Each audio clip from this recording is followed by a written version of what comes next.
जैसे कि हम सब जानते हैं, सूरज के कारण ही इंसान अपना जीवन गुजार सकता है। अगर सूरज ना होता तो शायद ये दुनिया होती, शायद ये जीवन होता। सूरज हमारी ज़मीन का सबसे करीबी सितारा है। सूरज के बगैर ज़मीन पर ज़िंदगी नामुमकिन होती। हमारे ज़मीन की वो एनर्जी जो हमारे ज़मीन के समंदर को लिक्विड फॉर्म में बना कर रखती है, उसकी 99.97% एनर्जी सूरज से ही आती है। सूरज हमसे 14 करोड़ 96 लाख किलोमीटर की दूरी पर है। सूरज से आई गई रोशनी ज़मीन तक 8 मिनट के अंदर ही ट्रैवल करती है। सूरज का साइज जैसे हमें अर्थ से दिखता है उससे काफ़ी बड़ा होता है। अर्थ जैसे और भी 13 लाख प्लैनेट उसके अंदर समा सकते हैं। अकेले सन ने ही हमारे सोलर का 99.86% कवर किया है और बाकी सारे प्लैनेट एस्ट्रॉइड को मिलाकर 0.40% बनता है। वैसे तो हम बहुत कुछ जानते हैं सूरज के बारे में, मगर कभी भी हम सूरज तक पहुंच नहीं पाए। नासा ने 2018 में एक मिशन लॉन्च किया जिसके अंदर उन्होंने एक प्रोजेक्ट बनाया जिसका नाम है Parker solar probe a mission to touch the sun. इस वीडियो में हम उसी मिशन के बारे में बात करेंगे। इस वीडियो को स्टार्ट करने से पहले मेरी ये दरख्वास्त है आपसे, प्लीज़ हमारे वीडियो को लाइक कीजिए, हमारे चैनल को सब्सक्राइब कीजिए। जैसे ही आप हमारे चैनल को सब्सक्राइब करेंगे तो हमें और भी हौसला मिलेगा और हम आपके लिए और भी अच्छे इन्फॉर्मेटिव वीडियोस आगे लाएंगे।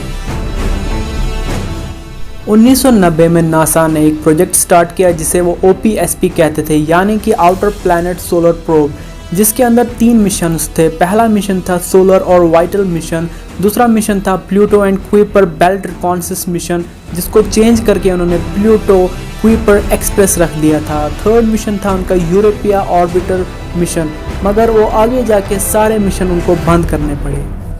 2006 के अंदर नासा ने न्यू हॉरिजन स्पेसक्राफ्ट के थ्रू प्लूटो कुइपर एक्सप्रेस से बाजी मार ली, जो उनका पहला सक्सेसफुल मिशन था प्लूटो के लिए उन 3 मिशंस के अंदर। प्लूटो पर बड़ी कामयाबी के बाद नासा ने 2010 में OPSP के सोलर प्रोब मिशन पर दोबारा काम करना शुरू कर दिया और उन्होंने उस मिशन का नाम चेंज करके सोलर प्रोब प्लस रख दिया और आगे जाके उन्हें उस मिशन पर मंजूरी भी दी गई और इसी के साथ सूरज को छूने के मिशन का आगाज हो गया। 2017 के अंदर स्पेसक्राफ्ट का नाम चेंज करके पार्कर सोलर प्रोब रख दिया गया, जो कि अमेरिकन साइंटिस्ट योजनी पार्कर के नाम पर रखा गया। डॉक्टर योजनी पार्कर एक सोलर एस्ट्रोफिजिस्ट हैं जिन्होंने 1950 के अंदर सोलर विंड्स को डिस्कवर किया। उनका ये मानना है सूरज अपने बाहरी एटमॉस्फेयर से कुछ चार्ज आयरन पार्टिकल्स को रिलीज करता है जिसे हम करोना कहते हैं। करोना एक लैटिन वर्ड है जिसका मतलब क्राउन होता है, यानी कि ताज। सूरज के बाहरी एटमॉस्फेयर को करोना कहते हैं, जो कि गर्म प्लाज्मा से घिरा होता है जिसे हम सूरज ग्रहण के वक्त आसानी से देख पाते हैं।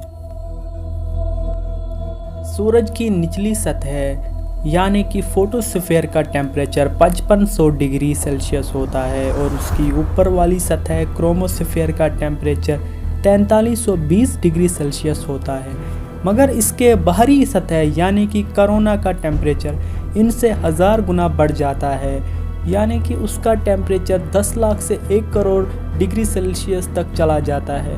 लेकिन ऐसा क्यों होता है, इसका सही जवाब हमारे पास आज तक नहीं है।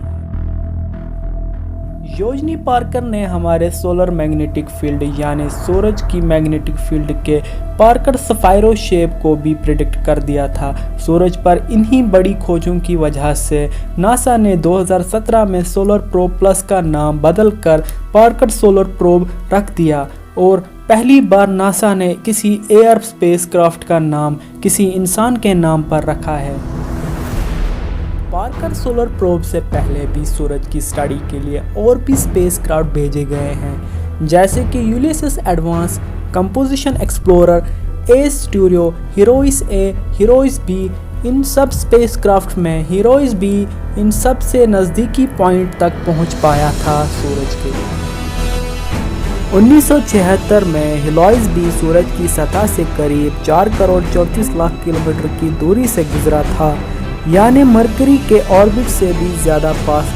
लेकिन पार्कर सोलर प्रोब अपने मिशन के दौरान इससे भी काफ़ी नज़दीक पॉइंट तक पहुंचेगा।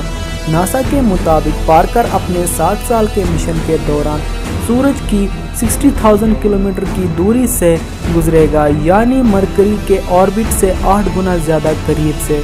ये सूरज के ऊपर वाले एनवायरनमेंट यानी कोरोना की स्टडी करेगा। लेकिन यहाँ पे सबसे बड़ा सवाल आता है कि सूरज की इतनी ज़्यादा गर्मी में ये कैसे सही सलामत रह सकता है।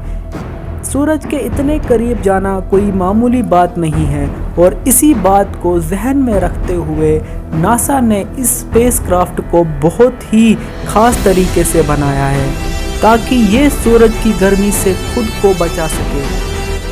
पार्कर सोलर क्राफ्ट में सामने की तरफ एक वाइट हीट शीट लगाई गई है जो सूरज से आती हुई गर्मी को रिफ्लेक्ट करते हुए आगे बढ़ता है, और इसके पिछले सारे इंस्ट्रूमेंट सही सलामत रहते हैं। इस शीट को अर्बन कंपोजिशन मटेरियल से बनाया गया है जो कि काफ़ी हद तक ग्रेप फील्ड जैसा लगता है, जो बहुत ज़्यादा टेम्परेचर को बर्दाश्त कर सकता है।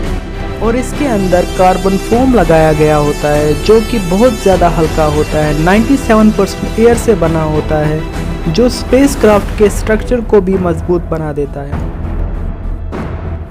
पार्कर सोलर प्रोब में बहुत सारे छोटे सेंसर लगाए गए हैं जो कि खुद से ही डिटेक्ट करते हैं हीट शील्ड सही पोजीशन में है कि नहीं। सोलर प्रोब को ज़मीन से ऑपरेट करना थोड़ा मुश्किल था, इसलिए इसमें ये सेंसर लगाए गए हैं जो हीट शील्ड को सही पोजीशन में बना कर रखते हैं। और इस सोलर प्रोब के सारे पार्ट्स में वाटर कूलिंग सिस्टम लगाया गया है जो इसे ठंडा रखने में मदद करता है। हम इस स्पेसक्राफ्ट से सूरज के ऊपर वाली सतह यानी कोरोना में दाखिल होने वाले हैं। 12 अगस्त 2018 में पार्कर सोलर प्रोब लॉन्च किया गया डेल्टा फॉर हेवी रॉकेट के थ्रू, और ये 7 साल के मिशन के लिए लॉन्च किया गया। 7 साल के मिशन के दौरान ये 24 बार सूरज के इर्द गिर्द घूमेगा और सबसे नज़दीकी पॉइंट तक पहुंचेगा जो कि कोरोना का होगा। और इस मिशन पर नासा ने 50 करोड़ $US स्पेंड किए हैं।